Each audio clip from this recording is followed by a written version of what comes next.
A year ago today, I got back into my long-lost hobby, which is reading. So interesting, their banters and the yearning. Like, let me tell you about these books. Like, you can read this even if you're heartbroken and a cold-hearted bitch. You will giggle by reading this. Like, my second Emily Henry book, Great Big Beautiful Life. I rate this 2 stars. This is bad. This is just so bad. Sorry, Emily Henry, I know you were doing something new with this book. I am well aware of that. The concept is nice, actually. The execution is poorly done. Hello, welcome or welcome back to my channel, and for today's video, I am gonna show you all the books I read in a year. I was actually gonna upload a video at the end of last year for like what I read in 2025, but I think it's just commemorative in a way, like what I read in a year after I got back into reading. This video contains recommendations, my thoughts, and some DNFs. So the first book that I read after 8 years of not reading is The Reappearance of Rachel Price. I think I rated this 3 stars. So our main character is named Belle, and when she was 2 years old, her mom went missing. And 16 years later, she popped up again with some inconsistent stories that she told them. I really thought that this mystery book would make me want to turn the pages even more. I think that's just my expectation for this one, but also I think that I confused thriller with mystery. The climax is good, but the plot is really slow and it didn't keep my attention that much. So I think I gave this 3 stars. The second book we read is The Ministry of Time. I saw a Haley Pam video about this, so she was like, oh, this book is great. It made her cry. It was a 5-star for her. The main character has no name in this, and she works at a British government secret project or whatever about time travel and shit. The man in this story, Commander Graham Gore, is from the past, and the travelers from the past are called expats. The story is really interesting if you just have an attention span, a long attention span, and the twist in this is really good actually. I rated this 4.75 stars. I really thought that was so generous of me, but I think it's 4 stars now. Yeah, I was just caught up in the hype of Haley Pam, but this is a 4-star read. It's still good, not 4.75. That's too high. Yeah, I have learned my standards about books a year later, so that's good. Next ones are The Shepherd King duology. Girl, let me tell you. Let me tell you about these books. So, if you know Catriona Gray, the Miss Universe 2018, she talked about this book, and she is one of the main reasons why I got back into reading. And she explained the synopsis of the book, and I'm intrigued. Their kingdom, their land is called Blunder, and they're plagued with this magical mist that once you enter the mist, you're gonna get cursed and never come back. This is a 5-star read, both of them. So I really recommend Once Upon a Broken Heart trilogy. I must admit, I bought this book just because of the pretty covers and it will look good on my shelf. And it did look good on my shelf. I displayed it for months and months. Look at that, right? The first book, Once Upon a Broken Heart, is 5 stars. This is 6 stars, the second one. 5 stars. The series, all in all, is 6 stars. The trilogy, 6 stars. There's also actually a trilogy that came before this. It's called the Caraval series, but I didn't read that. And I'm not ever, I think, gonna read that. Because Jack, the leading man in these books, is a villain. So I just don't want to ruin his image, the resolved image in my head now. If you want to know the little synopsis, this is just what I remembered. Our main character, Evangeline, is so brokenhearted because her fiance was gonna get married into some other girl, and she believed that the mother of the bride did a witchy woo-woo on her ex-man. And then she entered this church-like place, and she met Jax, and she struck a deal with a fate. Yeah, and it's so interesting, their banters and the yearning. I was so lucky I read this the first time and got giddy up.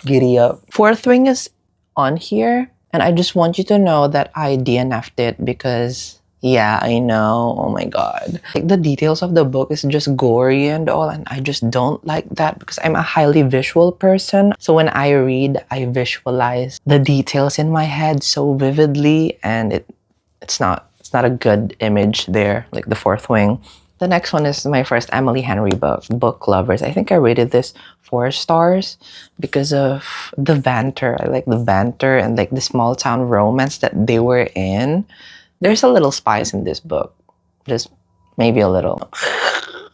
You know, it's so romantic in the book, but I don't want it to happen to me in real life because it's just so cringy. Another DNF is The Immortal Consequences. I don't know, this is a hot take, but I have never finished a Dark Academia book, and I didn't finish it because I was like, "Girl, I'm just so bored. This is so not so mind stimulating." But I am rooting for Catabasis. Yeah, there's another Dark Academia that I'm looking forward reading, and I hope I will like it. Even though they said that Catabasis has like educational nerdy stuff, and I want to get into that. I'm open.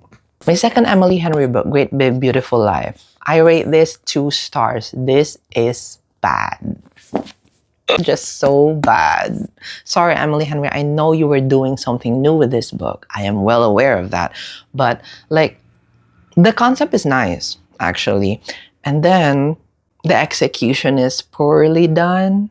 I love your book lovers book, Emily Henry, but this one is not it. I was just not invested in the characters, and I just wish that they had more competition and betrayal happened rather than it being so. It says 2 stars. I didn't like this book. After reading The Seven Husbands of Evelyn Hugo, I feel like this book is just a rip-off from that book, which we'll get into later. The Unmaking of June Farrow. I really had high expectations for this book because the women and their family have this disappearing act after they reach a certain age because that's part of their curse.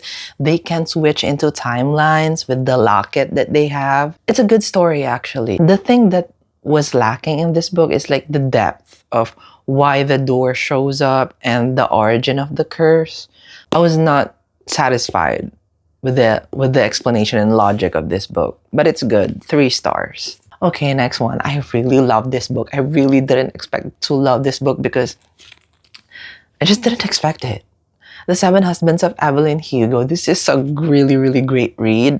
I really think you should read this in the summer because you will feel like the summer heat in this book. I think this is inspired by the life of Elizabeth Taylor and her experience in front of the media, and the twist in this book. Oh, girl, I didn't see that coming.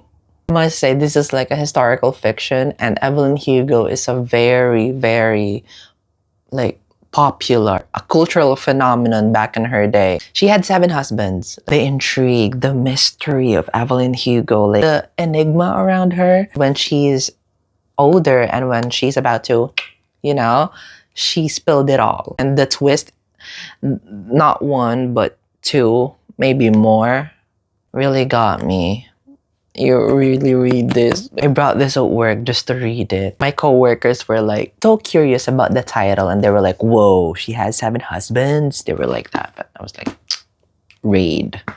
The next one is my favorite book, 7 Year Slip. I think this is a 6 stars for me. I read this in the fall and it's such a cozy read. Compared to Book Lovers, this had me feeling giddy and I was like, I was just had to close the book to just absorb their banter and their moment. And I just feel so in love. You know what I mean? And I really like Ashley Poston's writing because the magical apartment in this book is like a main character of its own. So I really love that. Girl, read this. Even if you're heartbroken and a cold-hearted bitch, you will giggle by reading this. Like, yeah, I just could read this again for the first time. The guy in here is so hot. I'm just into older men, so yeah. Anyway, I couldn't stop talking about it. It's just that good. The next one is Murder at the Christmas Emporium. I read this around the Christmas time. It's a Christmas murder mystery book. The plot is good. Yeah, it's like a bunch of celebrities and public figures all invited to be trapped in the mall. And then the puppet master in this, it was right there in front of my face and I didn't even see it. So it's a good read, 4 stars. I rated this 4 stars.